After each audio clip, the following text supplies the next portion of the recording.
वर्णानामर्थसंघानां रसानां छन्दासमपि मंगलानां च कर्तारो वन्दे वाणी विनायको सच्चिदानन्दरूपाय विश्वाधिपत्यादिहेतवे तापत्राय विनाशाय श्रीकृष्ण वयं नमः। ओम भवानी शंकरो वंदे श्रद्धा विश्वासरूपिणो याभ्यं विना न पश्यन्ति सिद्धा शान्तिस्थामीश्वरम् वन्दे बोधमयं नित्यं गुरुं शङ्कररूपिणीं यमाश्रितो हि वक्रोऽपि चन्द्रो सर्वर्थवन्दते सीताराम गुणग्राम पुण्यार्णविहारणो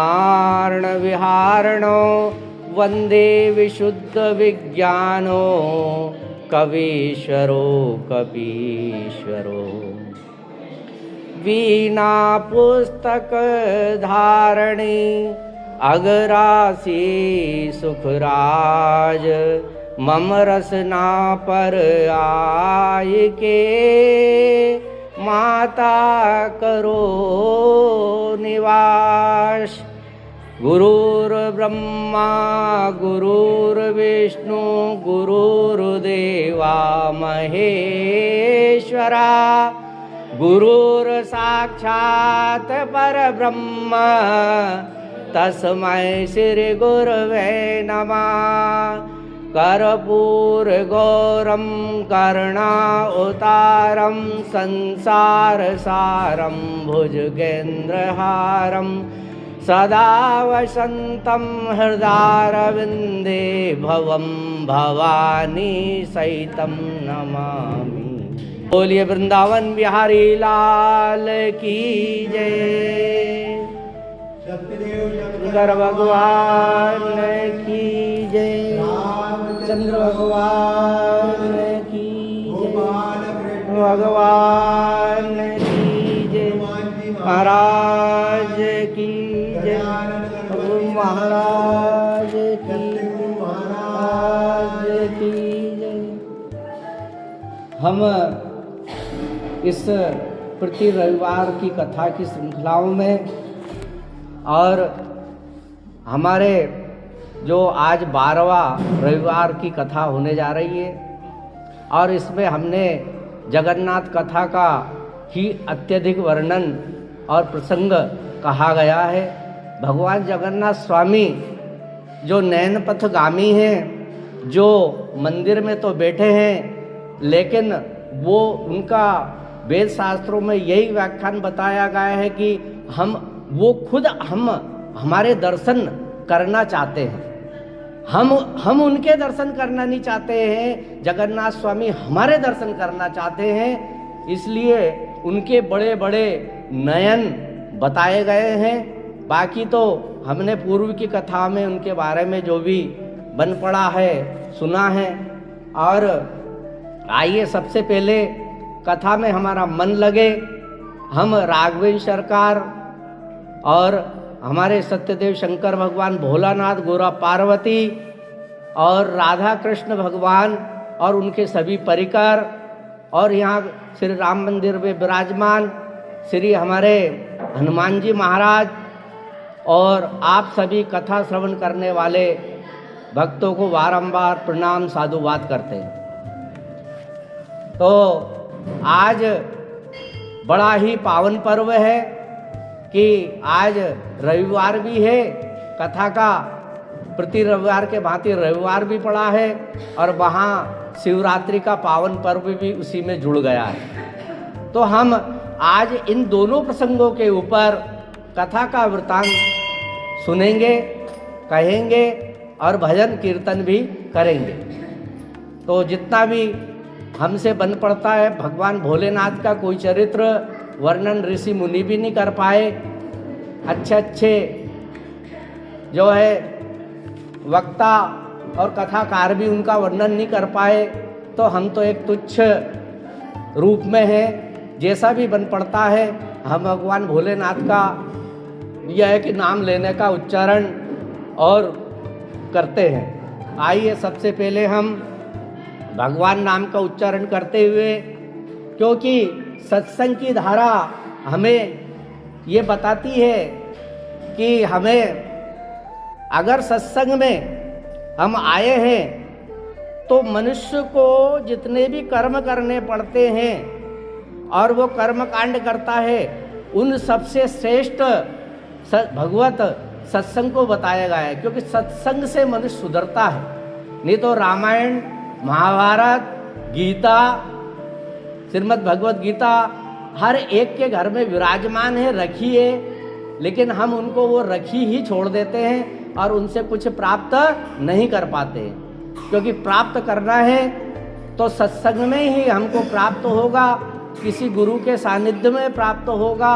जब हम उन चीज़ों को श्रवण करेंगे और उनको सुनेंगे तो इससे हमारे अंदर भक्ति भाव प्रबल होने लगती है और हमारा जो बुरा स्वभाव है, जो कुसंगत वाला स्वभाव है, वो भी हमसे धीरे धीरे छूटने लगता है।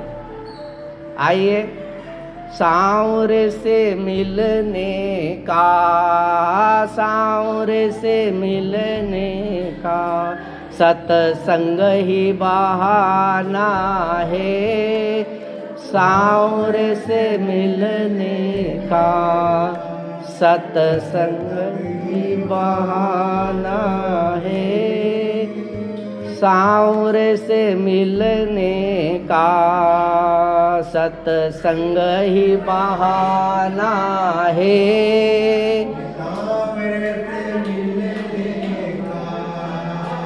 सत्संग ही बहाना है। दुनिया वाले क्या जाने, दुनिया वाले क्या जाने, दुनिया वाले क्या जाने, मेरा रिश्ता पुराना है।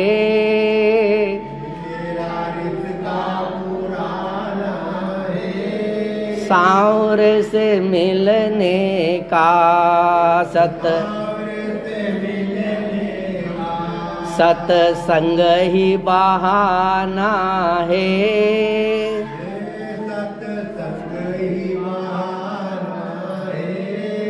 गंगा में ढूंढा तुझे, गंगा में ढूंढा तुझे, गंगा में ढूंढा तुझे,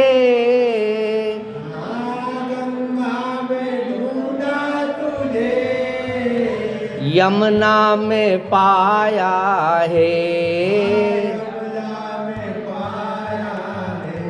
यमुना में पाया है, यमुना जी की लहरों में मेरे श्याम का बसेरा है।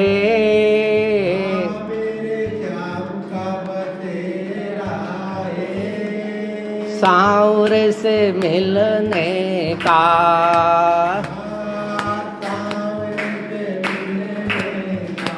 सत्संग ही बहाना है।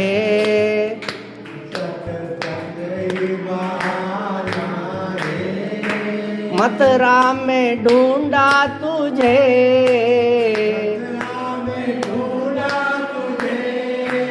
गोकुल में पाया है, ए मथुरा में ढूंढा तुझे,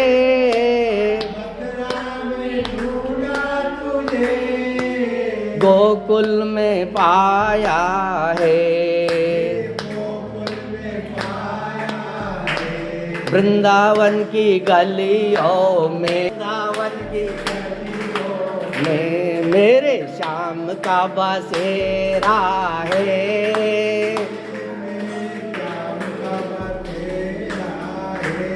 ये सांवरे से मिलने का सत्संग ही बहाना है।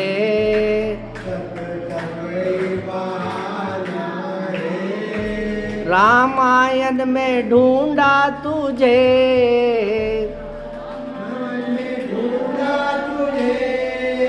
भागवत में पाया है। हे रामायण में ढूंढा तुझे,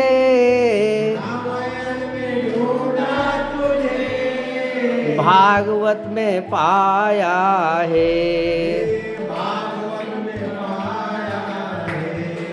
गीता जी के पन्नों में मेरे श्याम का बसेरा है।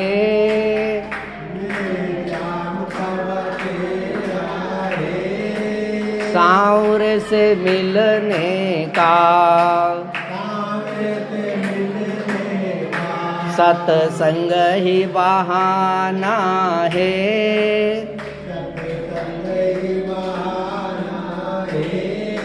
दुनिया वाले क्या जाने, मेरा रिश्ता पुराना है।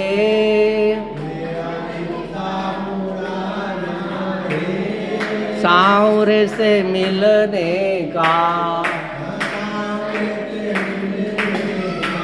सत्संग ही बहाना है।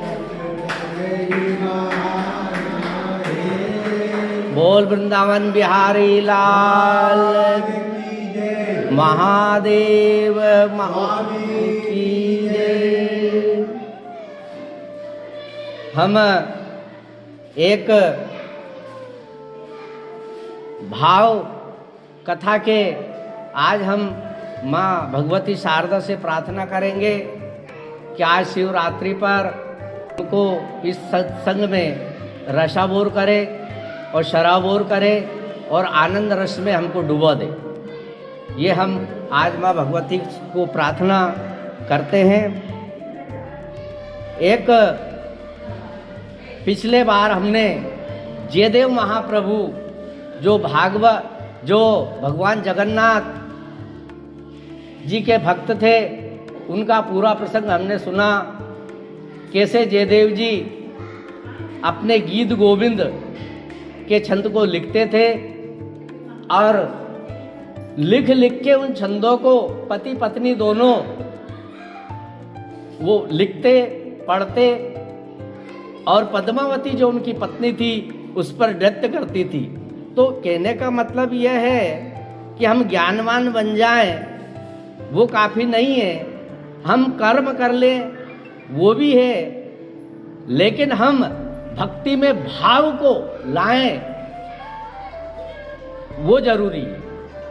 क्योंकि भक्ति भाव के बिना होती नहीं है। और भगवान भोलेनाथ तो ऐसे ही ऑर्डर दानी है जो भूल चूक से भी उनकी जिन्होंने पूजा और भक्ति की है उनको भी अथा और अपने लोक को प्रदान कर दिया है।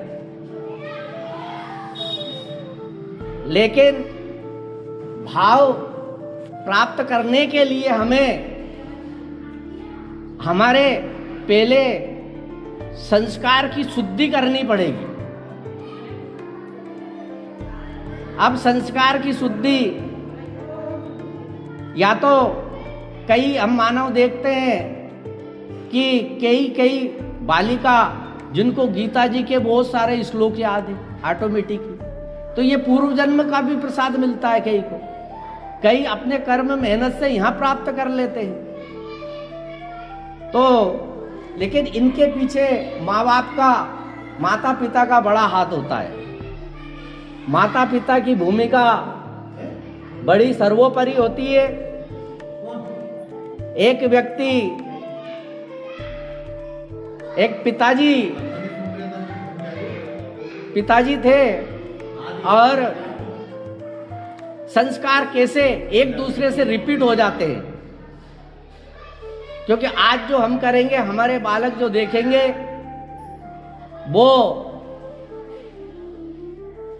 आगे हमारे साथ करेंगे और आने वाली पीढ़ी में वो संस्कार चले जाएंगे। अगर हम मंदिर में आते हैं तो स्वतः ही बच्चे अपने साथ भी आएंगे और एक दिन बड़े होने के बाद भी वो भगवान से जुड़ जाएंगे। और अगर हम इन संस्कारों और कर्मों को ही हम अगर घर में व्रत नहीं करेंगे तो घर में कौन व्रत को जानेगा। तो जो कर्म हम घर में करते हैं, अगर हम घर में कोई बकवास करते हैं तो वो भी बच्चे सीख जाते हैं, क्योंकि बच्चे जो होते हैं वो आपका दर्पण होते हैं, कांच होते हैं। आपको अगर देखना है तो आपके बच्चों को देख के अनुमान लगाया जा सकता है। अगर उसमें संस्कार है तो संस्कार की झलक अलग दिखेगी। कि कई तो यूं भी कह देते हैं ना कि बेटा का लक्षण पालने में नजर आ जाते हैं। खैर वो तो बहुत जल्दी बात है। पूत का पांव, हाँ पूत का पांव पालने दिख जा। तो एक पिताजी थे, उनके एक लड़का था। अब लड़का क्या करता कि वो काम करने जाता। पिताजी बुजुर्ग हो गए। अब जब बुजुर्ग हो गए तो खांसी वगैरह बुजुर्ग व्यक्ति को चलती ही है, क्योंकि चौथा अवस्था के रोग हर इंसान को घेरने लगते हैं। किसी के पैर दुखने लगते हैं, किसी का कमर दुखने लगती है, मतलब कोई भी ऐसी बीमारी प्राप्त होने लगती है। तो उन बुजुर्ग व्यक्ति के को एक हम खैर जवान व्यक्ति को भी तो खांसी चलने की बीमारी हो गई चतुर्थ अवस्था में, और बड़े खांसते थे। तो उनका जो लड़का था, उनके लड़के के भी बच्चा बच्ची थे। तो अब वो तो नौकरी वगैरह या कोई भी काम करने चला जाता। तो जाने के बाद अब जो उसके पिताजी थे, बहू पानी दे दीजो, बहू चाय दे दीजो, बहू भोजन दे दीजो, जो भी आवश्यकता लगे जो घर में रहे उससे ही बोले। बच्चे स्कूल चले जाते थे, छोटे बच्चे थे। अब एक दिन बहू रानी ने बेटे से कहा कि तुम तो चले जाओ और तुम्हारा पिताजी हमारे परेशान करे। बार बार कभी क्या कहते हैं, कभी क्या कहते हैं, यानी उन बातों को परेशानी माना। जबकि उस बुजुर्ग व्यक्ति को जो आवश्यकता लगती थी वो ही वो बेचारा मांगता था। अब बेटा ने कहा अपने पिताजी से कि बाबूजी आप बार बार उससे मत बोलना और जोर जोर से आवाज में मत बोलना, क्योंकि बहू बोल रही थी आपकी कि आप जाते हो और फिर खांसते हो तो बच्चों की पढ़ाई भी डिस्टर्ब होती उसकी वजह से। हाँ,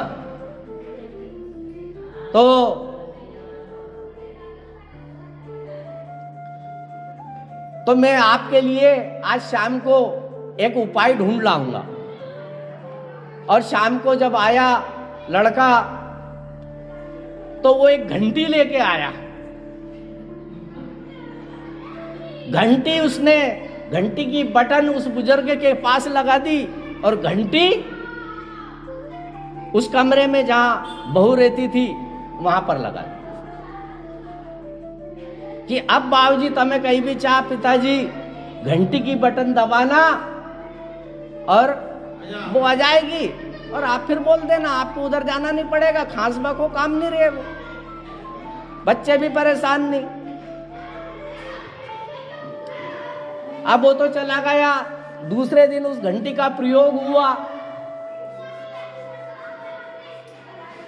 उसको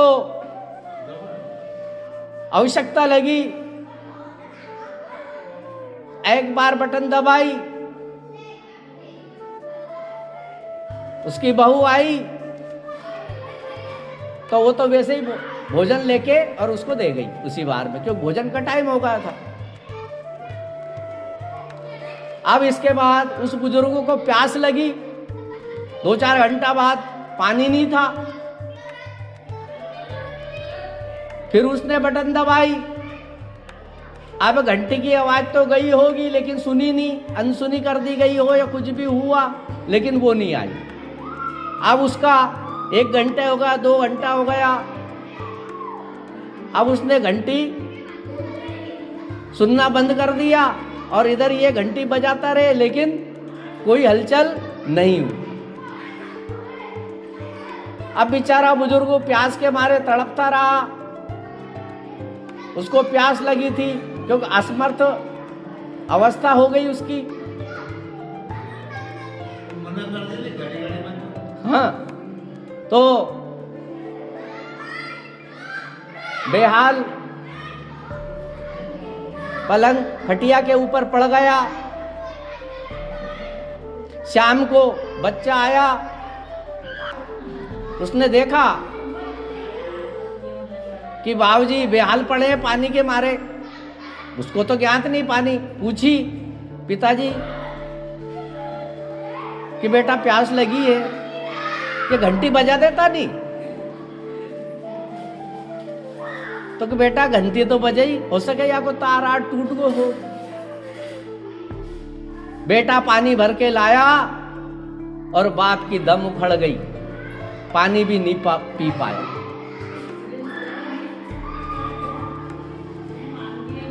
अब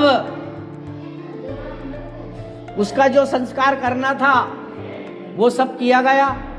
संस्कार करने के बाद 10वां दशा कर्म होता है, वो आया। उस दिन पूरे घर की सफाई की जाती है। सफाई कर्म करने लगे तो वो घंटी और तार, उसके जो दो बालक थे, सफाई करते हुए एक बालक ने तो तार रख लिया, एक ने घंटी रख लिया। ये देखा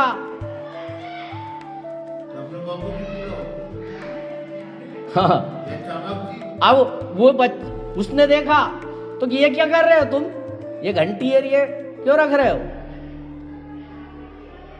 कि ये घंटी इसलिए रखी है कि ये दादाजी के लिए घंटी थी ना, तो ये घंटी अब तुम जब बूढ़े हो गए तो तुम्हारे लिए लगाने के लिए रख ली हमने। तो कहने का भाव यह है कि संस्कार वहीं से रिपीट हो जाते हैं। अगर हम आज जो करेंगे वो कल हमें भोगना पड़ेगा, ये सत्य है। आज जो कर्म किया है वो कल हमें हमारे सामने अवश्य आएगा। हम भूल जाते हैं, मानव है, 2, 4, 8, 15 साल भर में हम किसी के साथ बुरा या कोई भी कर्म हमने कर दिया, हम तो भूल जाते हैं, लेकिन उसके लेखनी में तो वो लेखीबद्ध हो जाता है और वो फिर उसका आप भूल जाओगे, इसके बाद आपको उसका दंड मिल जाएगा। तो हम अच्छे कर्म करते हुए जिए। आज शिवरात्रि है तो हमें किस रूप में जीना है, किस सत्य रूप में हम जिए। ज्यादातर हम सत्य जीवन प्राप्त करने की कोशिश करें। सत्य क्या है? सत्य जिसका कभी नाश नहीं हो वो सत्य है। भगवान भोलेनाथ सत्य है। भगवान भोलेनाथ हमारे सत्य है और इसीलिए उनको सत्यम शिवम सुंदरम कहा गया है। भगवान भोलेनाथ को सत्यम शिवम सुंदरम। आदि उनको कह के बुलाया गया है। आइए हम जो है इसी गीत की कुछ पंक्तियां बोले।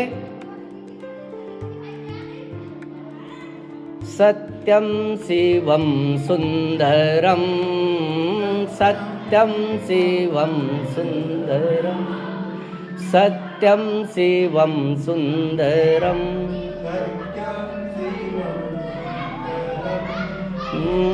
सत्यम शिवम सुंदरम,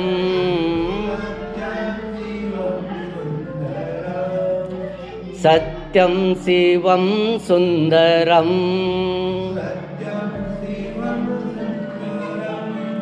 सत्यम शिवम सुंदरम,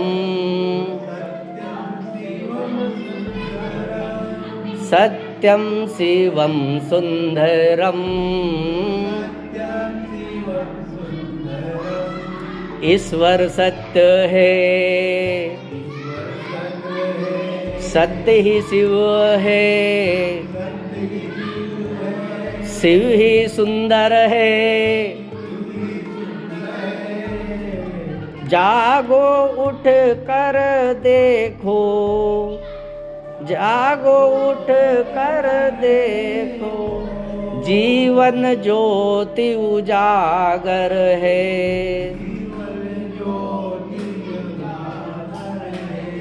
सत्यम शिवम सुंदरम, सत्यम शिवम सुंदरम, सत्यम शिवम सुंदरम।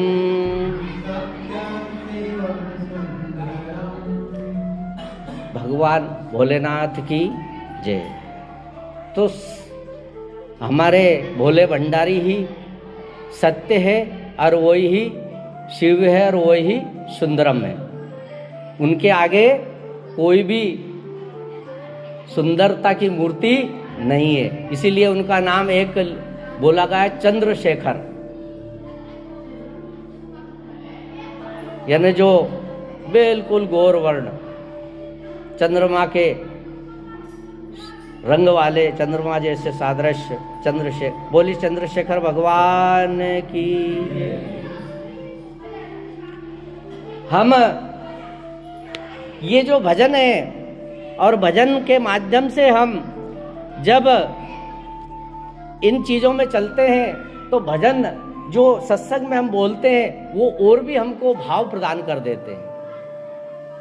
और ऐसे ही जगन्नाथ भक्त की एक बालिका जिसका चरित्र पिछली कथा में रह चुका था, और उस कथा के बाद हम भगवान शंकर की कथा में प्रवेश कर जाएंगे। तो भगवान जगन्नाथ स्वामी का जो गीत लिखा जयदेव महाप्रभु ने, उस गीत को छोटी बालिका 10-12 वर्ष की, और उसके अंदर उसकी माँ ने ये संस्कार दे दिए और उसको भजन गीत गोविंद का बचपन से ही कंठस्थ करा दिया। जब वो हमेशा उन गीत गोविंद के पदों को गाने लगी, गीत गोविंद के पद गाते गाते भगवान जगन्नाथ के भाव में वो बंध गई और भगवान जगन्नाथ को अपना आराध्य देव, इष्ट देव मानने लगी। और रात दिन एक ही लगन उसके दिमाग में भगवान जगन्नाथ के प्रति लग गई। हमने गीत गोविंद का पिछले रविवार भी सुना था। गीत गोविंद का जब भी गीत गाया जाता था तो भगवान जगन्नाथ उसके पीछे पीछे चलने लग जाते थे। तो गीत गोविंद, एक बार क्या हुआ, भगवान जगन्नाथ की ये भक्त बालिका, इसका नाम था बेला। इन्होंने सब्जी भाजी इत्यादि लगा रखी थी। तो कोई कारणवश उनके जो पिताजी थे वो सब्जी बैगन वगैरह तोड़ना उस दिन कोई कारणवश काम की वजह से नहीं जा पाए खेत पर। जब खेत पर नहीं गए तो भक्त बालिका बेला से उनने कहा, बेला बेटा आज मैं खेत पर नहीं जा पाया, इसलिए तुम एक काम करो कि अपने खेत पे जाकर और बैगन तोड़ लाओ। भक्त बालिका बेला एक वीर भी थी, साहसी भी थी, क्योंकि किसान के बेटे तो हमेशा एक ही नारा किसी ने दिया था, जय जवान जय किसान।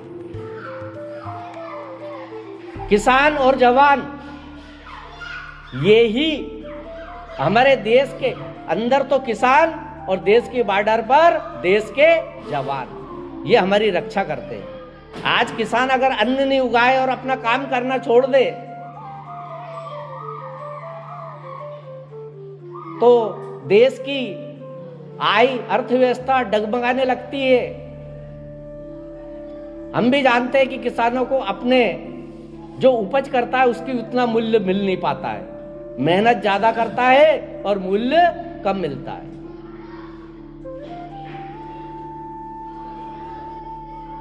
इसी प्रकार से तो वो निडर बालिका, साहसी बालिका बैगन के खेत में रात को ही तोड़ने चल दी। हाथ में डलिया ली और बैगन तोड़ने के लिए अपने खेत पर जा रही है।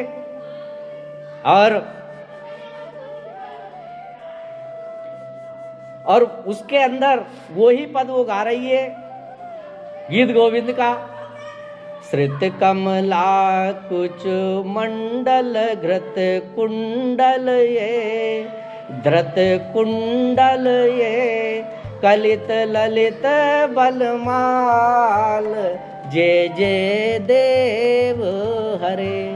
ये गीत में इतनी शक्ति थी कि भगवान इस गीत का जब भी पाठ सुनते थे तो उसके पीछे पीछे लग जाते थे जगन्नाथ भगवान। दिन मनि मंडल मंडन भव खंडन ये, भव खंडन ये, मुन जन मानस हंस, जय जय देव हरे। ये गीत को वो गा रही है और गाती जा रही है। अब जैसे ही इस गीत को भगवान जगन्नाथ को आभास हुआ तो भगवान जगन्नाथ इस गीत को, क्योंकि उस दिन मंदिर में भी जगन्नाथ स्वामी के मंदिर में यह हुआ कि बहुत सारे पंडितों की एक मीटिंग रखी गई थी दिन में। तो उन्होंने ये किया कि यार ये गीत गोविंद को बंद करते हैं और एक काम करते हैं, भगवान को अच्छे अच्छे वेद उपनिषदों के मंत्र सुनाते हैं। उस दिन वहां भी ये हो गया। अब भगवान जगन्नाथ तो गीत गोविंद के बड़े रसिक थे, उनको बहुत अच्छे अच्छे पाठ सुनाए गए, वंदना की गई, वेद स्तुति की गई। लेकिन भगवान का मन नहीं लगा, भगवान जगन्नाथ का। आज वो बालिका गा खेत में रही थी, भगवान जगन्नाथ का मन उस बालिका के पीछे हो गया और जगन्नाथ स्वामी जगन्नाथ के मंदिर से चल दिए हैं। और बेला जो उस समय खेतों में गीला था, पांव उसके लूथ रहे थे, उसके पीछे पीछे भगवान जगन्नाथ स्वामी चलने लगे। बेला की, क्योंकि उस समय छोटी बालिकाएं भी सभी साड़ी वगैरह पहनती थी, ये पुराना बातें हैं तो उस समय सभी पहनते थे। 10-12 साल की वो बालिका साड़ी जब पहन रखी तो उसकी साड़ी जो है पीछे लटकती हुई जा रही है, तो भगवान जगन्नाथ उसकी साड़ी को उठा लिया हाथ में कि कहीं कीचड़ में नहीं बिगड़ जाए, कहीं एक कांटों में झाड़ियों में नहीं फंस जाए।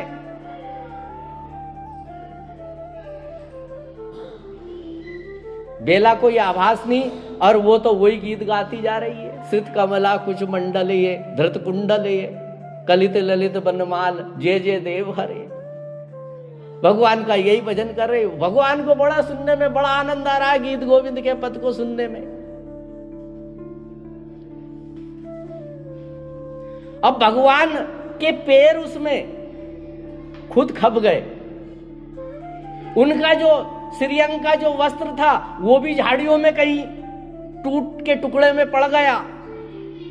लेकिन भगवान जगन्नाथ को अपना ध्यान नहीं है, बेला के पीछे उसके कपड़ों का और उसकी बस कान में उनके वो गीत गोविंद का पाठ सुनाई दे रहा, बस मगन है।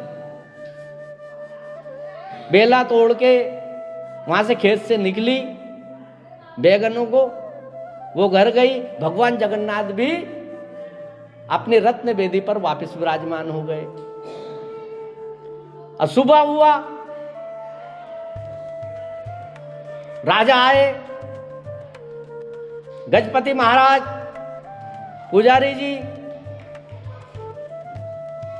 क्योंकि राजा प्रतिदिन नए कपड़े भगवान जगन्नाथ के लिए दिए जाते थे तो उनको पुजारी पहनाते थे। अब जब वहां पहुंचे तो पुजारी ने पहले ही कह दिया, वहां देख लिया श्रीअंग के वस्त्रों को, तो वो तो फट रहे हैं। भगवान वहां विराजमान है लेकिन उनके वस्त्र मूर्ति में विराजमान है, लेकिन उनके वस्त्र फटे हुए, पैर उनके कीचड़ में सने हुए।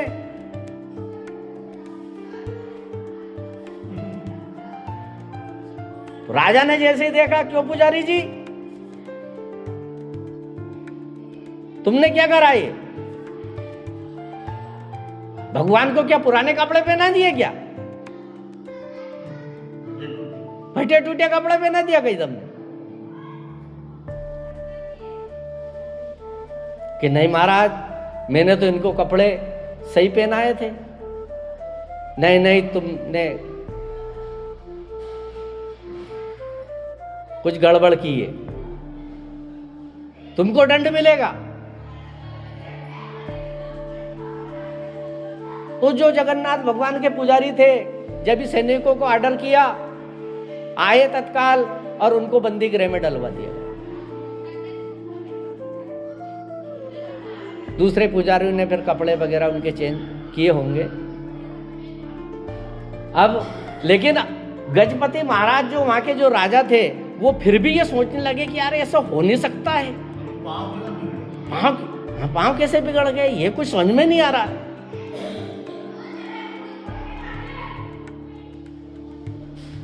जब वो शाम को लौटे तो उनको भगवान जगन्नाथ ने स्वप्न में ये चीज दिखाई कि हे गजपति महाराज, पुजारी को तुमने तो व्यर्थ में दंड दिया है। अरे मैं तो मेरी भक्तिया जो बेला थी उसके जो है गीत गोविंद के पद को सुनने के लिए गया था। तो कि गीत गोविंद के पद को तो हाँ, मैं क्योंकि यहाँ पुजारियों ने मीटिंग करके और मेरे को शास्त्र वेद उक्त मंत्र सुनाने लगे, मेरा मन नहीं लगा, इसलिए मैं तो वो गीत गोविंद के पद सुनने वहां खेत पे चला गया था बेला के। और आपको यकीन नहीं हो ना, तो मैं वहां गया हूं तो वहां मेरे कुछ वस्त्र के चिन्ह मिल जाएंगे। राजा ने तो उसको तो देर ही नहीं हुई दिमाग में, जो भी व्यवस्था थी सैनिकों को लेके कि बेला का खेत कहां का है, पहुंच गया बेला के खेत में। कोई भी रोशनी वगैरह लेके देखे तो भगवान जगन्नाथ के श्रीअंग का वस्त्र के कुछ टुकड़े वहां पर मिले। गजब हुआ, वहां मिल गया। और जब भगवान जगन्नाथ के माध्यम से ही ये मालूम पड़ गई कि बेला जगन्नाथ भगवान की परम भक्तियां है।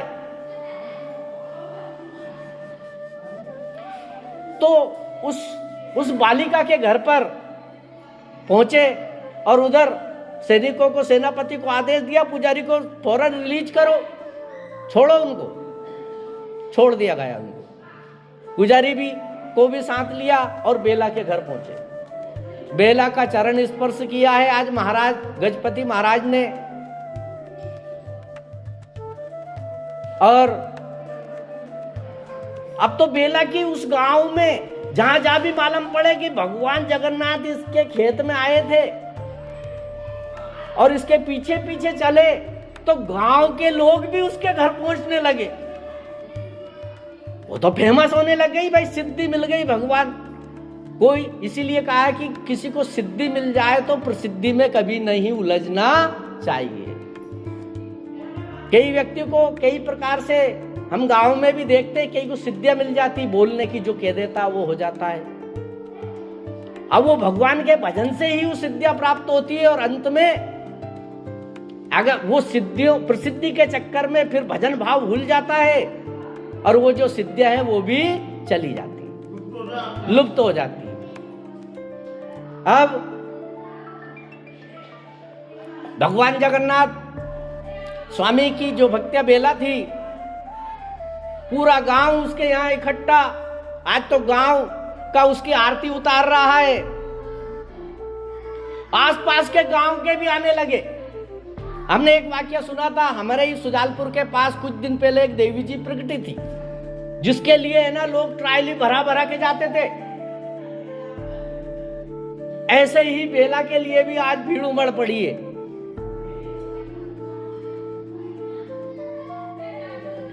राजा ने उसको उसके घर वगैरह सब बनाने के फौरन इंतजाम कर दिए गए और राजा ने भक्त बेला को एक बात बोली पुजारी जी और दोनों के माध्यम से कि आज भगवान जगन्नाथ को अगर गीत गोविंद के पद इतने ही अच्छे लगते हैं तो आज से बेला भगवान जगन्नाथ में हमेशा वहीं रहकर राज परिवार के खर्च पर वहीं मंदिर में इसका पूरा इंतजाम होगा और सुबह शाम बेला जो है भगवान जगन्नाथ को गीत गोविंद के पद सुनाया करेगी। कभी कभी अब ये क्या था, भगवान के प्रति भाव बन जाना और भाव से व्यक्ति अर्श से सिंहासन तक की ओर पहुंच जाता है। भाव, भगवान के भाव ने उसको एक राज परिवार से जोड़ दिया, उसको पूरी सुविधाएं मिलने लगी। अब तो बेला प्रतिदिन भगवान जगन्नाथ को गीत गोविंद के पद गाने लगी, सुनाने लगी। और दूसरा निर्णय गजपति महाराज ने फिर लिया, पूरे राज्य में डोंडी पिटवा दी गई, ट्रम्प पे ढोल बजाकर के पूरे जगदीशपुरी में जगन्नाथ भगवान के जो है गीत गोविंद वो पाठ घर घर किया जाए। घर घर जगन्नाथ भगवान का वो गीत गोविंद का पाठ होने लगा। जैसे रामायण का पाठ करते हैं हम, ऐसे हर घर में वो पाठ होने लगा। तो भाव से भक्ति प्रबल होती है, भाव ही सब कुछ है। जिस देश में, जिस भेष में, जिस देश में, जिस भेष में, परिवेश में रहो,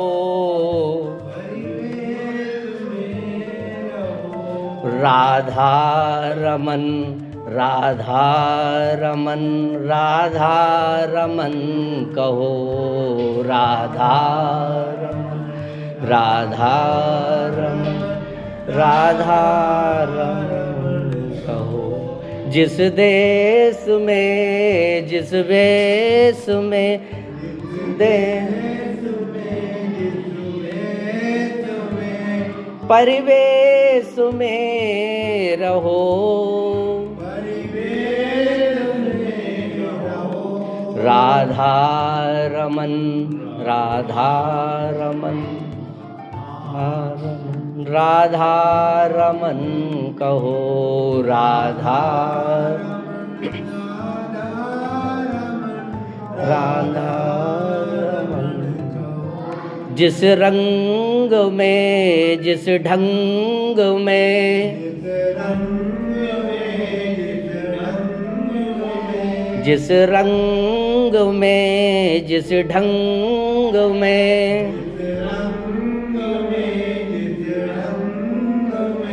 जिस संग में रहो, राधा रमन, राधा रमन, राधा रमन कहो।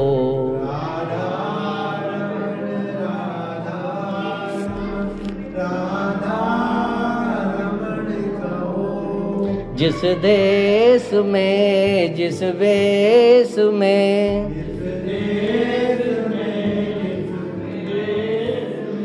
जिस परिवेश में रहो,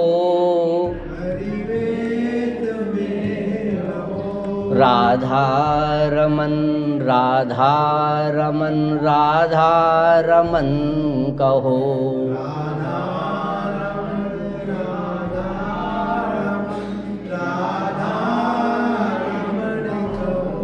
बोल वृंदावन बिहारी लाल की, जगन्नाथ महाप्रभु की जय। भगवान जगन्नाथ की ये कृपा, एक मैं तो बहुत नाचीज व्यक्तित्व हूँ, तुच्छ बराबर हूँ, और एक धूल और एक कण के बराबर भी नहीं हूँ, लेकिन ये कृपा इस दास को भी प्राप्त हुई। एक बार सन 2010-12 की बात है ये, हमारे पिताजी शांत हो गए थे 2010 में, और 2012 में मैं भगवान जगन्नाथ स्वामी की यात्रा पर गया था। घर पर भानेज जामनिया वाली को छोड़ा था, और मेरे साथ गांव के 3 व्यक्ति भी साथ थे। हमारा विचार प्रयागराज का स्नान करने का था, और घर से हम दोनों जने भगवान जगन्नाथ के यात्रा फिर प्रयागराज से करने के बाद अमरकंटक की यात्रा की, और अमरकंटक से हम ट्रेन में बैठकर और भगवान जगन्नाथ स्वामी को जाने लगे। लेकिन वाकया बीच में एक ऐसा होता है, आज मैं आपको बता देता हूं, कि रात की 2 बजे के करीब जब हम ट्रेन में बैठे, तो मैं ट्रेन से उतरकर पानी लेने गया 2 बजे के करीब रात में। सत्य घटना, हम बात कर रहे हैं सत्यम शिवम सुंदरम की। जो सत्य है वो ही बोला जाए और सत्य को ही समझा जाए। जब मैं 1-2 बजे के करीब ट्रेन से उतरा पानी लेने के लिए, तो एक महात्मा जी जो थे वो बैठे थे, जो कुर्सी लगी रहती है रेलवे स्टेशन प्लेटफॉर्म के, और मैं उतरकर पानी भरा। गाड़ी सुपर फास्ट थी, तो मेरे को जल्दी थी, क्योंकि जनरल की बोगी हमेशा ट्रेन में आगे पीछे लगी होती है। जल्दी पड़ी थी कि क्योंकि और जो अन्य साथी थे उनको तो ज़्यादा कोई नॉलेज ही नहीं था पूरी जाने का, कहाँ से ट्रेन बदलना है, क्या करना है। और उतर कर पानी भरा, और उसी समय एक साधु महात्मा जो बैठे थे, उन्होंने मेरा हाथ पकड़ा और हाथ पकड़कर मुट्ठी में कुछ रख दिया, और मेरे को मुट्ठी भी नहीं खोलने दी। वहां उनके सामने देखने भी नहीं दिया गया कि जा तेरी ट्रेन जा रही है। उनने ये जरूर पूछा था कि आप कहाँ जा रहे हो बेटा। मैंने कि बाबा मैं जगन्नाथ स्वामी की यात्रा पे जा रहा हूं। तो मुट्ठी में वो चीजें रख दी, कुछ कागज से नजर हाथ में महसूस हो रहे थे, मुट्ठी बंधवा दी फौरन। मैंने जैसे ही फिर देखा मुट्ठी को खोलकर, तो उसमें मुझे ऐसा लगा कि 500 के कुछ नोट थे। मैंने उनसे, महात्मा जी से ये कहा कि महात्मा जी मुझे इसकी आवश्यकता नहीं है, आप तो रखो। उनको जबरन देने लगा, लेकिन उन्होंने फिर मुट्ठी बंधवा दी कि नहीं जा, तू खर्च कर देना, जगन्नाथ स्वामी की यात्रा पे जा रहा है। क्योंकि मुझे ये शंका हुई कि परदेश में अपन कहीं भी जाएं तो एकदम आपको 1 रुपया भी कोई नहीं दे सकता, आवश्यकता पड़ जाए तो। वो व्यक्ति बिना ही कारण अपने को ऐसा क्यों दे रहा है? कहीं ऐसा तो नहीं इसमें कुछ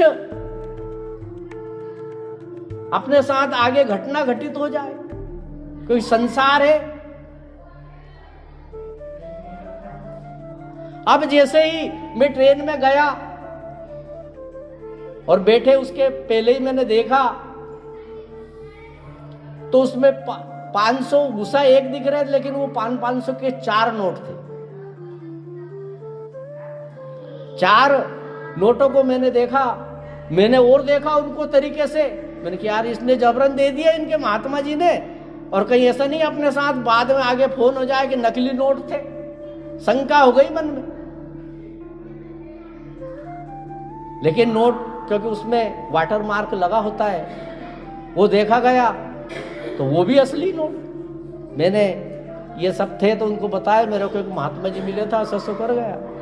1-2 स्टेशन हिट गया, शंका बनी रही, लेकिन वो बात सत्य थी। वो तो जगन्नाथ स्वामी की ही कृपा थी। बोल जगन्नाथ महाराज की। तो कोई किसी को भाव से, अच्छे लोग इस संसार में पड़े हैं जो हमको अगर एक बार उसकी राह में तो हम चल दें, वो हमारा रास्ता अपने आप सरल बनाते चले जाते। भगवान जगन्नाथ, एक बार क्या होता है कि शंकर भगवान जो थे वो पार्वती जी कैलाश पर्वत पर उनके साथ रहती, तो भोलेनाथ कुछ काम वाम नहीं करते थे।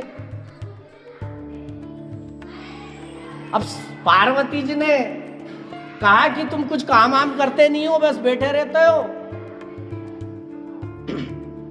भांग पी लेते हो, धतूरा पी लेते हो, और भगवान का में समाधि में बैठ जाते हो। ऐसे घर परिवार कैसे चलेगा?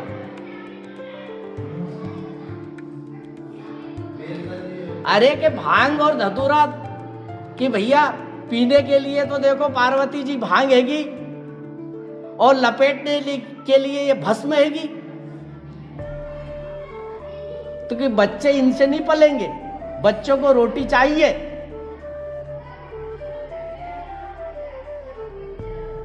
तो कि फिर क्या करें कि एक काम करो, आपके मित्र है भगवान जगन्नाथ, आप वहां जाकर क्यों नहीं खेती कर लेते हो? तो भगवान जगन्नाथ के पास गए। भगवान जगन्नाथ ने उनका बड़ा स्वागत किया, सत्कार किया। भगवान जगन्नाथ को बात बताई कि पार्वती जी ने ऐसा कहा है कि जाके और खेती वेती कर लो। क्या अच्छी बात है कि आपके जो खेत है ना उस पे मुझे बाटे से खेती करने दो। नंदी पर बैठ के गए थे। अब भगवान जगन्नाथ बड़े हंसे भी सही। अब भगवान जगन्नाथ ने कि कितने बीघे की खेती करना है आपको, वो सब मुझे बता दो। तो उनमें कुछ विचार हो गया कि हाँ इतनी कर लूंगा। हाँ अब भगवान जगन्नाथ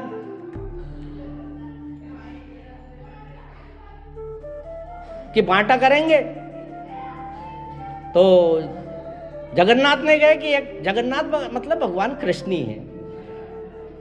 तो जगन्नाथ भगवान ने कहा कि भैया बांटा करें तो पहले शर्त हो जाए, क्या क्या उसमें रहेगा इंतजाम। तो वो सब बातें हो गई। तो जगन्नाथ भगवान ने कहा खेती तो कर रहा है, इसमें एक काम करो, इसमें अब जो फसल बोओगे ना आप, वो जो है नीचे नीचे की मेरी रहेगी, ऊपर ऊपर की तुम्हारी रहेगी। तो हो ठीक है। भगवान जगन्नाथ ने, क्योंकि वो तो भोलेनाथ थे, कि आलू बोलो, आलू बुआ दिए। आलू बड़े हुए, खूब मेहनत करी, नंदी दो ही हल चलाए, आलू खूब बड़े बड़े पड़ गए। अब जैसे ही उखाड़ने का समय आया,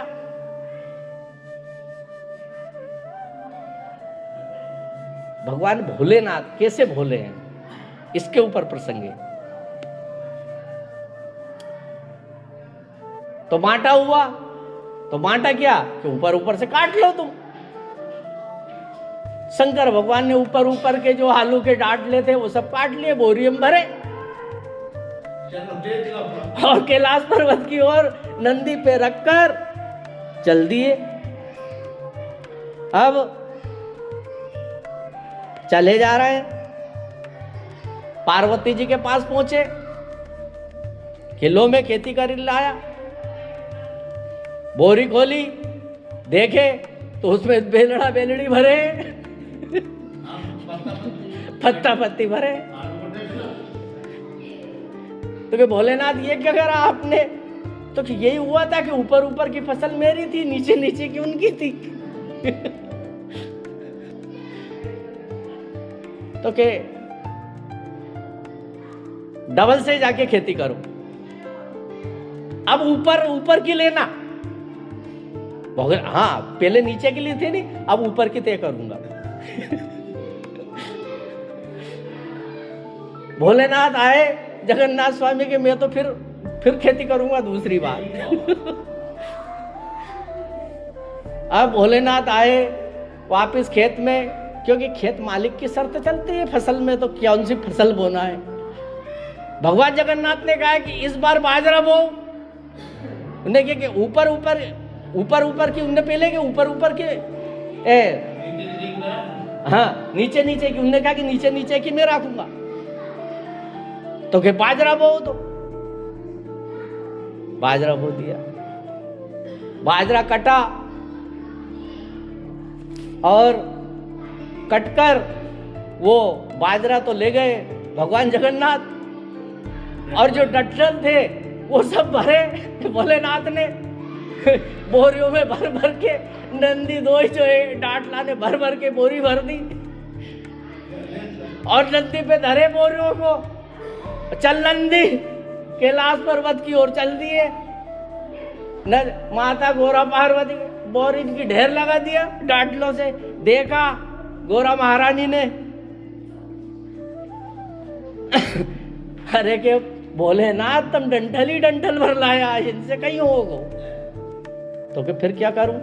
तो एक काम करना, अब ऊपर का भी लेना और नीचे का भी लेना। भगवान भोलेनाथ ने क्या कहा, ठीक है मैं तीसरी बार खेती फिर करने जाता हूं। भगवान भोलेनाथ तीसरी बार जगन्नाथ जी के यहाँ फिर खेती करने गए। आप खेती करने गए, फिर जगन्नाथ जी ने कि मैं अब है ना, देखो जगन्नाथ जी में ऊपर का भी मेरा, नीचे का भी मेरा, और बीच की फसल तुम्हारी। हाँ तो ठीक है, यू आर राइट। तो भगवान जगन्नाथ ने मक्का की फसल बुआ दी।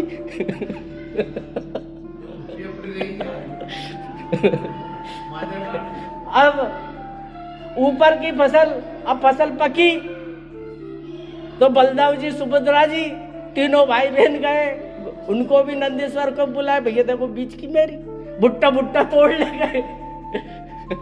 मक्का के भुट्टे तोड़ ले गए। अब कहा कि भोलेनाथ ऊपर की ना बीच की सब तुम्हारी, सब ले जाओ। काटे उनने फिर भी, क्योंकि वो तो सत्य थे, सत्यम शिवम सुंदरम, बीच का हिस्सा उनके लिए छोड़ा। फिर भी ऊपर का और नीचे का काट के भोलेनाथ ने अपने बोरियों में भरा। हाँ, और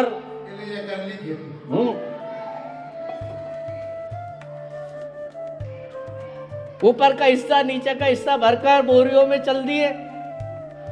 नंदी स्वर पे रखा, चल नंदी।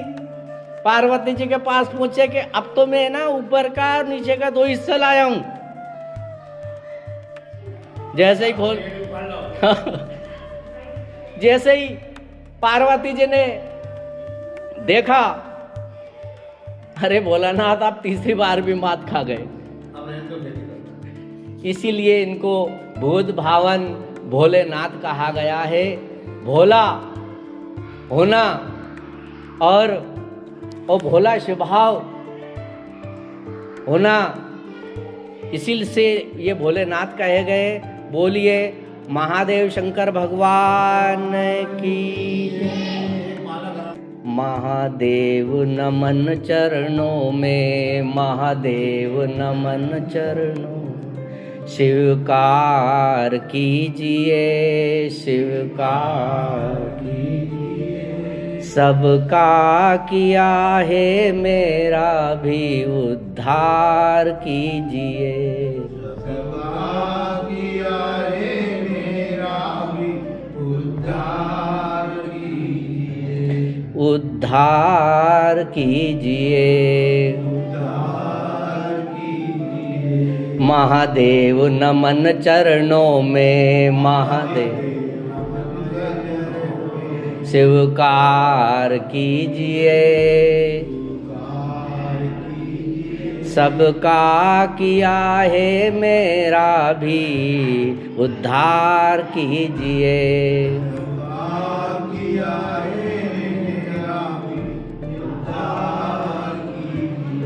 हे डमरूधारी, हे त्रिशूलधारी,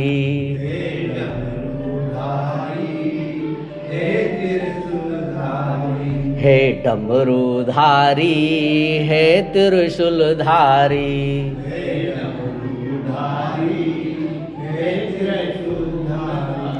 मिलता है सुख अनोखा जब ते ही तेरा नाम मिलता।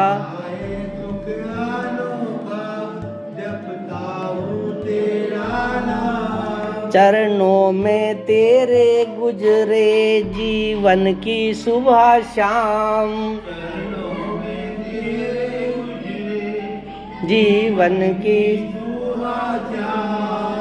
हो जाए पूरी कामना, उपकार कीजिए, हो जाए उपकार कीजिए। सबका किया है मेरा भी उद्धार कीजिए। सबका किया है मेरा भी उद्धार कीजिए। हे डमरूधारी, हे त्रिशूलधारी,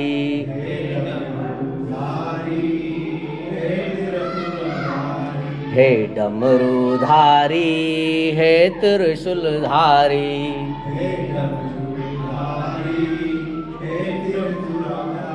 ओम नमः शिवाय, ओम नमः शिवाय, ओम नमः शिवाय, ओम नमः शिवाय, ओम नमः शिवाय, ओम नमः शिवाय, ओम शिवाय, ओम नमः शिवाय, ओम नमः शिवाय, ओम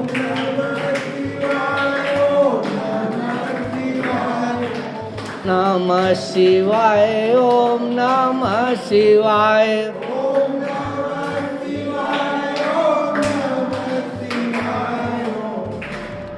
शिवाय, ओम नमः शिवाय, ओम नमः शिवाय, ओम नमः शिवाय, ओम नमः शिवाय, ओम नमः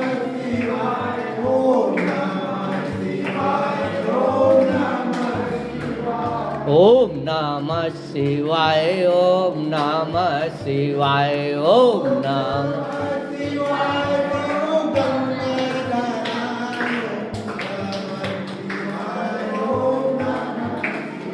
बोल भूत भावन महादेव भगवान की,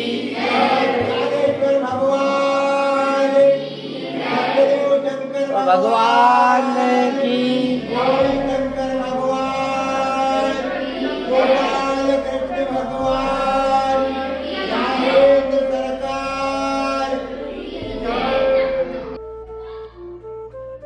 तो महाशिवरात्रि का पावन पर्व कर 2-3 प्रकार की कथाएं आती है, लेकिन हम तो उसमें से एक ही कथा की ओर चलेंगे क्योंकि वो तो बहुत लंबी चौड़ी कथाएं हैं। महाशिवरात्रि के पावन पर्व पर एक तो ये भी था कि मद्राचल पर्वत, जब मद्राचल को राई बनाया और समुद्र मंथन किया गया, देवता एक तरफ लगे, राक्षस एक तरफ लगे। ध्यानपूर्वक सुनना है, हमें याद रहना चाहिए। समुद्र मंथन किया गया तो उसमें सबसे पहले 14 रत्न निकले थे। अब उसमें से जो सबसे पहले रत्न निकला था वो भी रत्न ही था।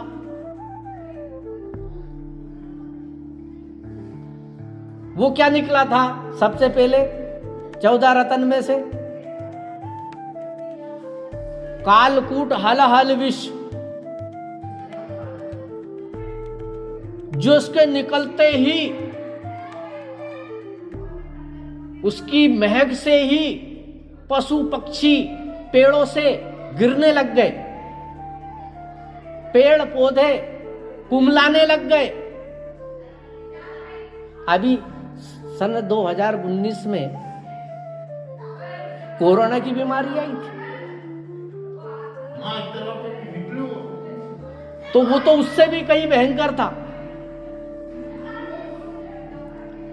तो हलाल विष निकला तो उसको भगवान शंकर ने पान किया, देवता लेके याचना करी और उसका पान किया हलाल विष का।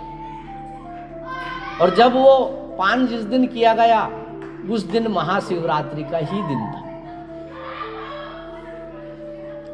अब हम क्यों जल चढ़ाते हैं? क्योंकि उसकी गर्मी भगवान भोलेनाथ को बहुत अत्यधिक हुई, इसीलिए जब से उनके ऊपर जल चढ़ाया जाता है, शिवलिंग के ऊपर। भगवान का नाम जैसे हलाल विष पान किया तो उनका गला नीला हो गया, उसी दिन से भगवान का नाम नीलकंठ महादेव पड़ गया। बोल नीलकंठ भगवान। ये हम संक्षेप में हमने किया, इसके बहुत लंबी विस्तार से बताया। हाँ, इसके बाद शिव पुराण में एक कथा आती है कि इसी दिन महाशिवरात्रि के दिन ही एक और हुआ। इसको ईशान संहिता जो है उसके अनुसार भी, उसमें भी बताया गया है और शिव महापुराण में भी लिखा गया है। तो इसी दिन ब्रह्मा विष्णु जी जो थे, इसके ऊपर हम थोड़ा विस्तार से चलेंगे। ब्रह्मा विष्णु, तो ब्रह्मा जी एक बार क्या हुआ कि भगवान विष्णु के क्षीर सागर में वहां पहुंचे तो भगवान विष्णु को सोता देखा जैसे, और शेष सैया पर वो सो रहे थे। शेष सैया मतलब शेषनाग के फन उनके ऊपर लटक रहे थे। कुछ फोटो में हमने देखे भी होंगे, भगवान के उनके ऊपर फन लटक रहे हैं और वो सो रहे हैं और लक्ष्मी जी उनका पैर दबा रही है, चरण सेवा कर रही है। अब उस पर लेटे हैं तो ब्रह्मा जी ने कहा कि वत्स उठो उनको, क्योंकि वो गए तो वो उठे नहीं, तो उनने आवाज दी कि वत्स उठो, मैं ब्रह्मा जी पितामह आया हूं। ये नंदीश्वर भगवान ने सनत कुमारों को यह कथा सुनाई है शिव पुराण के अनुसार। तो फिर एक दो आवाज दिए विष्णु भगवान। अब वो तो निंद्रा में दिखाई दे रहे थे, लेकिन बाकी वो उनको तो मालूम पड़ गया। अब ये सब लीलाएं हैं, ये क्यों होती है? भगवान की लीलाएं हैं, ये कर करके इन्होंने लीला करी है, और हमको जगत में इन चीज़ों को लिखने के लिए और हम ज्ञान लें, इनके लिए लिखी गई है। अब ये लीला धारी है। तो कि बेटा उठो, तो भगवान विष्णु फिर उठे कि मैं तुम्हारा काय से बेटा ब्रह्मा जी? अरे मेरे नाभि के कमल से तो तुम उत्पन्न हुए। तो फिर सोचो,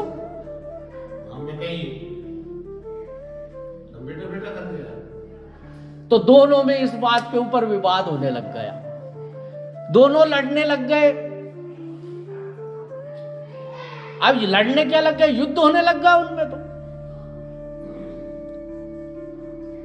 युद्ध काफी भयंकर युद्ध होने लगा।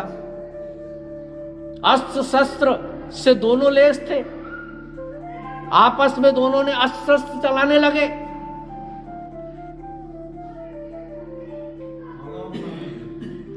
अब इधर जैसे उनकी युद्ध होने जैसे प्रारंभ हुआ था, तो देवता उन पहले तो ऊपर से देख के और फूल की वर्षा कर रहे थे।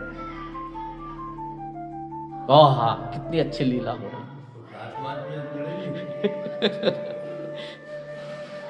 आज भी गांव में अगर दो व्यक्ति की लड़ाई हो जाए ना, तो कुछ देखने वाले व्यक्ति भी रहते हैं, वो पुष्प वर्षा ही करते हैं। अब वो तो असह्य है।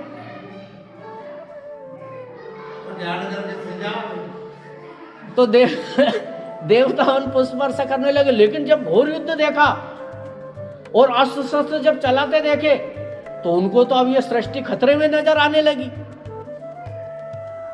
तो देवता भयभीत होने लगे। अब कहां तो उनको आनंद आ रहा था।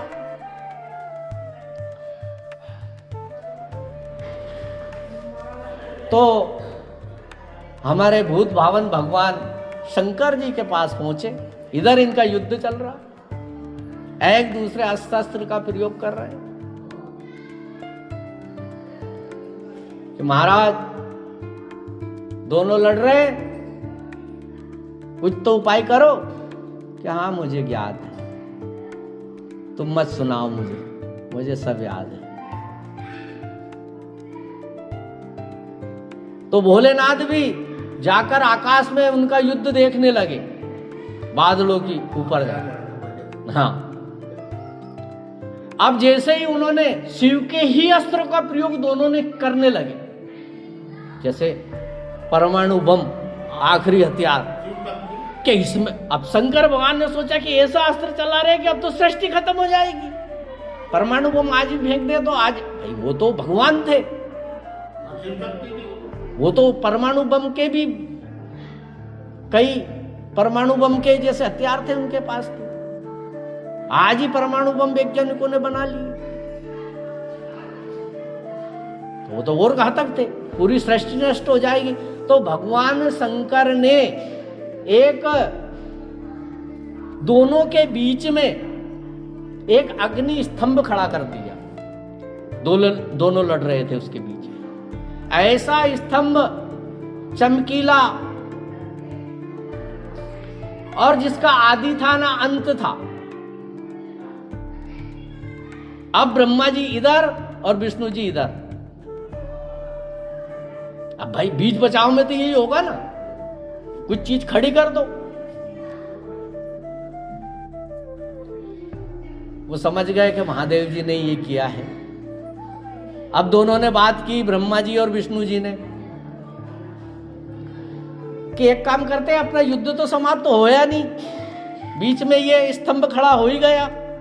अब मैं ये देख रहा हूं कि ब्रह्मा जी ये ऊपर भी कहीं दिखाई नहीं दे रहा है, विष्णु जी कह रहे हैं कि नीचे भी कहीं नहीं दिखाई दे रहा है इसका। वो पता वो इसका गोड़ नहीं दिखाई दे रहा है, प्रारंभ है ना इसका अंत है। तो कि एक काम करें, अपन दोनों में कौन जीते वो इसी चीज पे आधार कर ले कि तो कि हाँ ठीक है, मैं नीचे जाता हूं इसका अंत देखने और तुम ऊपर चले जाओ, और जो आदि अंत देख आएगा वो ही समझो कि जीत गया, वो ही पूजनीक हो जाएगा। ब्रह्मा जी अपने वाहन हंस बनकर और भगवान विष्णु वाराह का रूप धरकर उस ज्योति स्तंभ को के नीचे और ब्रह्मा जी ऊपर गए, चले गए। ब्रह्मा जी चले जा रहे हैं, नीचे जो है शुकर का रूप धरकर भगवान विष्णु खोदते जा रहे हैं पृथ्वी, चले जा रहे हैं। ये भी खोद खोद के परेशान हो गए। काफी ऐसा बोलते, ऐसा उसमें वर्णन आया कि कई हजार वर्ष हो खोदे जा रहे हैं, इधर ब्रह्मा जी चले जा रहे हैं, लेकिन उस स्तंभ का अंत नहीं आया, न प्रारंभ मिला दोनों को, एक ऊपर एक नीचे जा रहे हैं। लेकिन जैसे ही ब्रह्मा जी ने सोचा कि यार अब कोई फायदा नहीं है, इसका तो प्रारंभ पता नहीं पड़ रहा है, आदि पता नहीं पड़ रहा है, हाँ, तो एक काम करते हैं, अपन तो चलते हैं नीचे ही और कह देंगे कि अपन तो आदि इसका प्रारंभ देखा है, बात खत्म हो जाएगी। पर लेकिन विष्णु जी है, वैसा मानेगा गई, सबूत चाहिए। तो एक केतकी का फूल, केतकी मतलब केवड़ा का फूल भी गिरता हुआ आ रहा था कि है भाई केतकी, तू ऊपर से आ रहा है तो कहां से आ रहा है? कि भैया मुझे तो पता नहीं, मैंने तो प्रारंभ मैंने भी देखा, पर मैं तो वहीं से, मेरे को कि 1000 वर्ष हो गए और अभी तक मुझे बस पता ही नहीं, मैं पर गिरते ही आ रहा हूं। हाँ, तो कि भैया एक काम करे यार, मैं ब्रह्मा जी हूं, मैं ब्रह्मा जी हूं, आई एम ब्रह्मास्मि, मैं ब्रह्मा जी हूं, तू मेरी एक बात मान ले, तो जो चाहिए वो दूंगा, मैं कुछ भी दे सकता हूं, तुझे मालूम है ब्रह्मा जी हूं, कि तू मेरी गवाही दे देना, भगवान विष्णु के हम मिलेंगे तो वहां गवाही दे देना कि हाँ ये गवाह है, ये प्रारंभ, ये केतकी का फूल गवाह है, तो तू तो हाँ कर देना, बस मैं जो कहूं हाँ में हाँ मिला देना। हाँ ठीक है। बात नीचे आए, इधर विष्णु भगवान भी वापिस आए, दोनों मिले और मिलकर ब्रह्मा जी ने कहा कि क्यों विष्णु भगवान, आपने इसका अंत देख लिया? अरे कहा ब्रह्मा जी, मैं तो बीच में से ही पलट आया कि मैंने देख लिया है। भाया ब्रह्मा जी, तुमने देख लिया तो बहुत अच्छी बात है, कि आपने देख लिया तो बहुत अच्छी बात है, तो फिर इसके लिए कोई गवाह? क्यों भैया केतकी, मैं प्रारंभ देख के आयो के नहीं? हाँ देखियो नहीं? हाँ बर।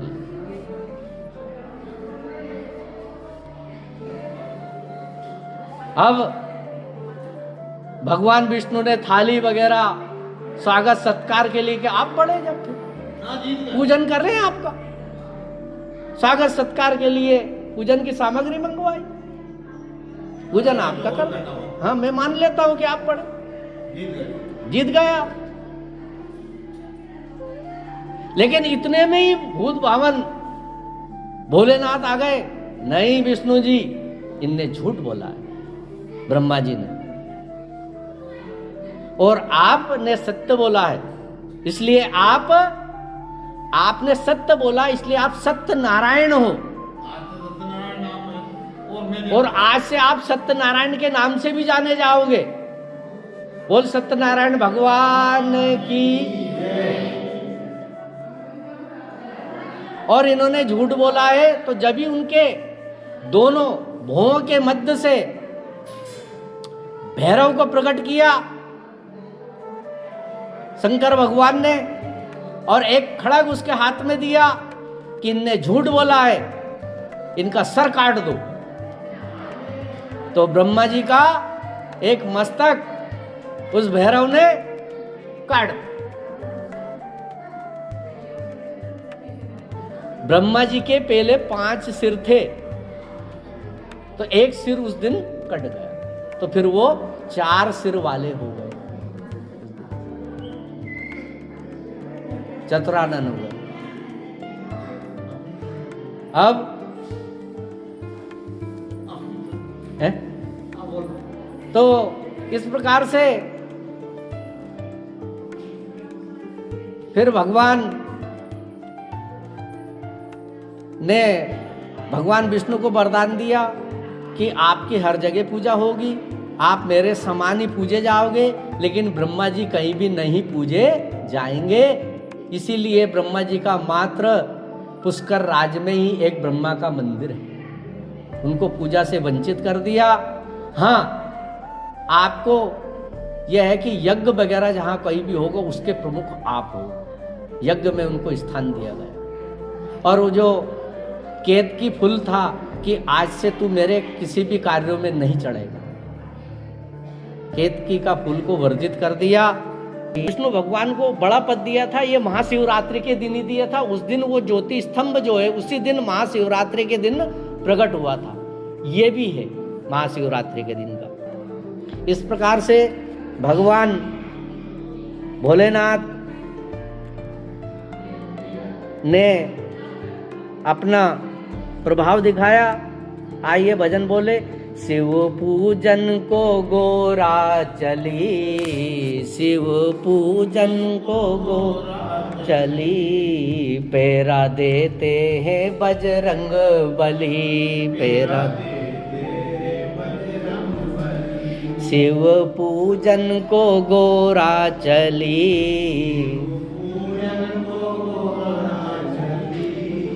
पेरा देते हैं बजरंग बली। ऐसा कोई मंदिर ना हो, ऐसा कोई मंदिर ना हो, ऐसा कोई मंदिर ना हो, जहाँ राम जी की मूरत ना हो,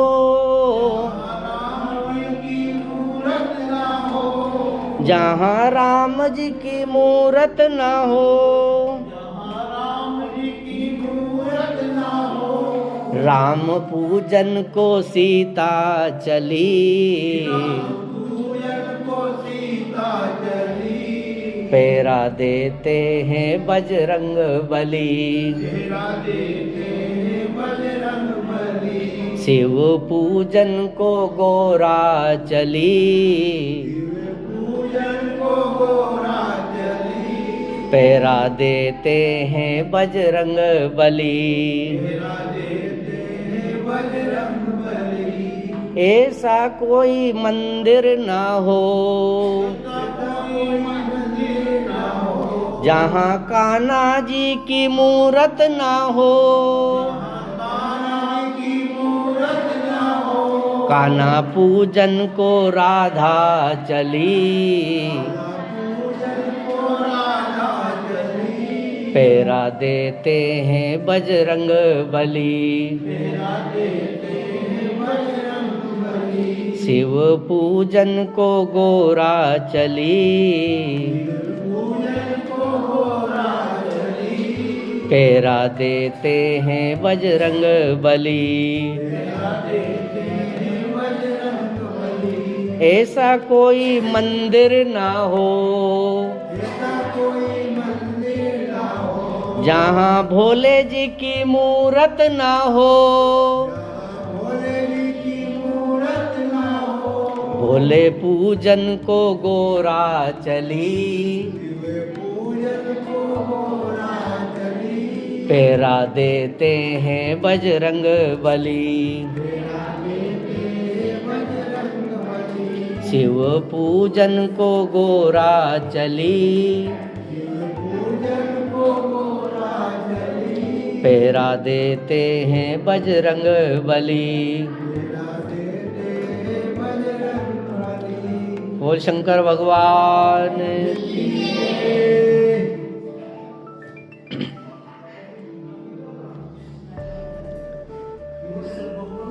महाशिवरात्रि की एक हलाहल कूट विस्की कथा और एक ये ज्योति स्तंभ का प्रकट होना और एक आखिरी में छोटी सी कथा और हम सुनते हैं जिसमें एक शिकारी था चित्रभानु नाम का।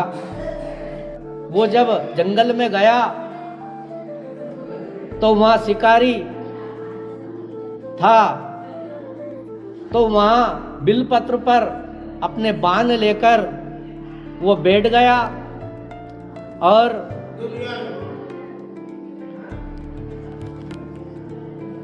वहां पर वो रास्ता देखने लगा अपने शिकार का कि कोई भी पशु आएगा तो मैं उसका शिकार करूंगा। तो एकदम एक मृग वहां पानी पीने आया और पानी उसके साथ था, धनुष बाण हाथ में रखकर और एक बीले के वृक्ष के ऊपर चढ़ गया था। लेकिन उस बीले के वृक्ष के मूल में एक शिवलिंग था जो पत्तों से ढका हुआ था, बेलपत्रों से। जैसे ही उसने शिकारी ने हिरण आया यानी मृग आया और उसने बाण ताना उसको मारने के लिए, तो खड़खड़ में उस मृग को पता पड़ गया कि मेरे ऊपर बाण चलने वाला है। लेकिन उसने बाण ताना उसी समय कुछ बिलपत्र उस पेड़ पे से गिरकर उसके मूल में जाकर उस शिवलिंग के ऊपर चढ़ गए और जो पानी था उसमें से कुछ पानी छलका और उस शिवलिंग के ऊपर चढ़ गया। इधर मृग ने कहा कि मुझे मत मारो, मैं अभी गर्भवती हूं, इसलिए मुझे मत मारो, मुझे बच्चों को जन्म देने दो। तो ऐसी उस मृग की बात सुनकर शिकारी ने उसको छोड़ दिया। अब ये रात्रि का शिवरात्रि का प्रथम प्रहर हुआ। दूसरा प्रहर जैसे ही फिर दो मृग और आए और जैसे ही शिकारी ने बाण चलाया और चलाकर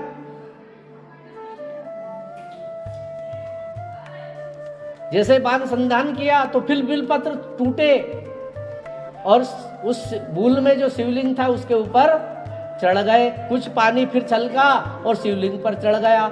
इधर मृग ने कहा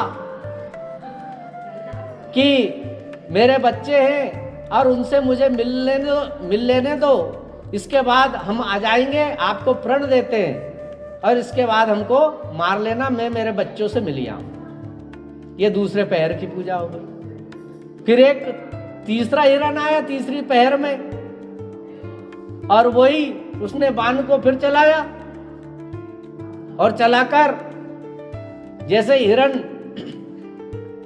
वहां पानी पीने लगा तो वो खड़खड़ में आवाज उसने सुन ली। उसने कहा कि मुझे मत मारो, मेरे जो बच्चे हैं और वो उनको से मैं मिल आऊं, इसके बाद तुम मुझे मारना और मैं आ जाऊंगा। तो फिर बिलपत्र और कुछ जल उस शिवलिंग के ऊपर पड़ गया।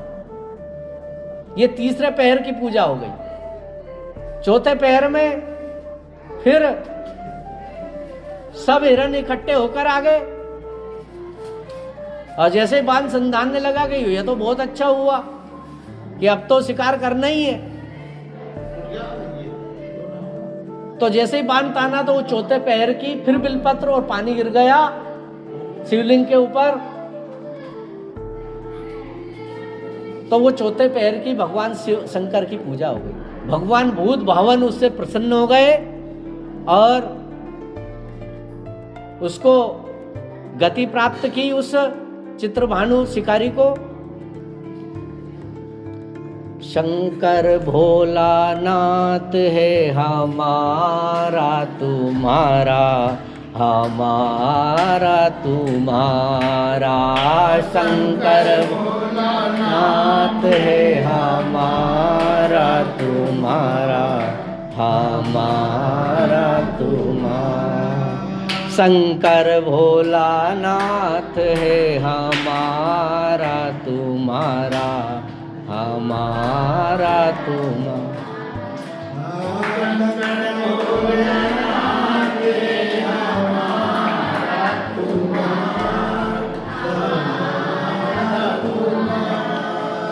महाकाल की नगरी में पाऊं जन्म दोबारा, महाकाल की नगरी में पाऊं जन्म दोबारा। शंकर भोलानाथ है हमारा तुम्हारा, हमारा तुम्हारा।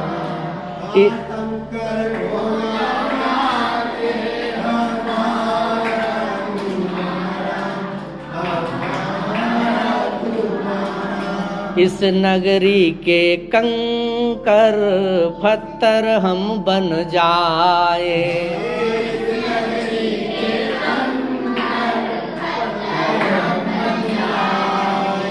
ओ इस नगरी के कंकर पत्थर हम बन जाए।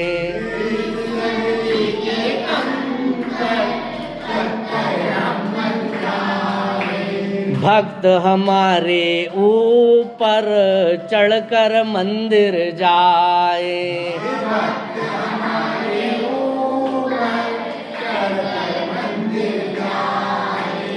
भक्त जनों के पांव पड़े तो हो उद्धार हमारा, भक्त जनों के पांव पड़े तो हो उद्धार हमारा।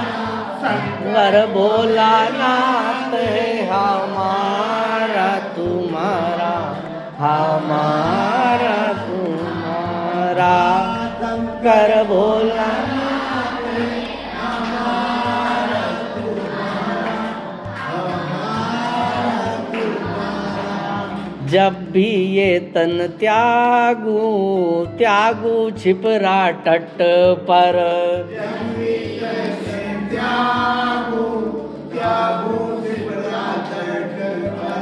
जब भी ये तन त्यागू त्यागू छिपरा तट पर,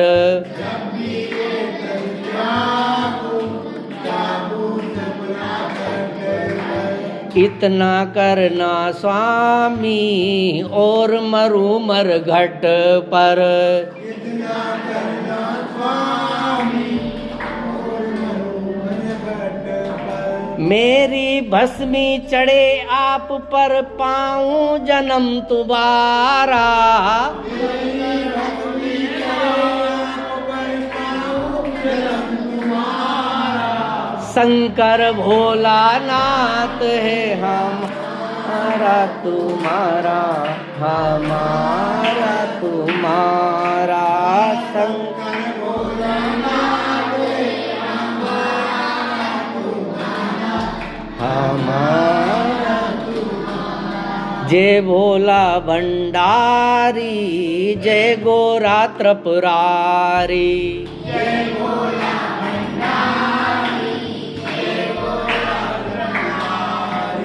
जय भोला भंडारी, जय गोरा त्रिपुरारी।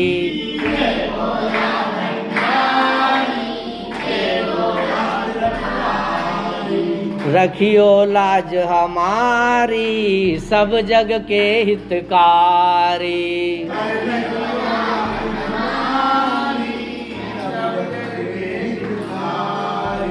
मन की इच्छा पूरन हो तो होवे वारा न्यारा, मन की इच्छा पूरन हो तो होवे वारा न्यारा। बाबा भोलानाथ है हमारा तुम्हारा हम।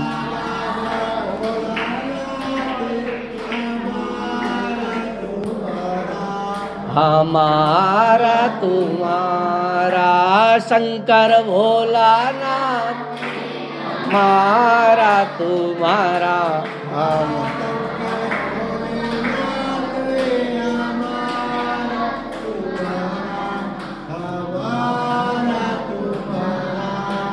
बोल शंकर भगवान। आइए अंत में हम इस कथा को पूर्ण करते हैं। अकाल मृत्यु वो मरे जो कर्म करे चंडाल का, और काल भी उसका क्या करे जो भक्त हो महाकाल। बोल महाकाल बाबा की। अक्षतम केशवम राम नारायणम, अक्षतम केशवम राम नारायणम, कृष्ण दामोदरम वासुदेवम हरे।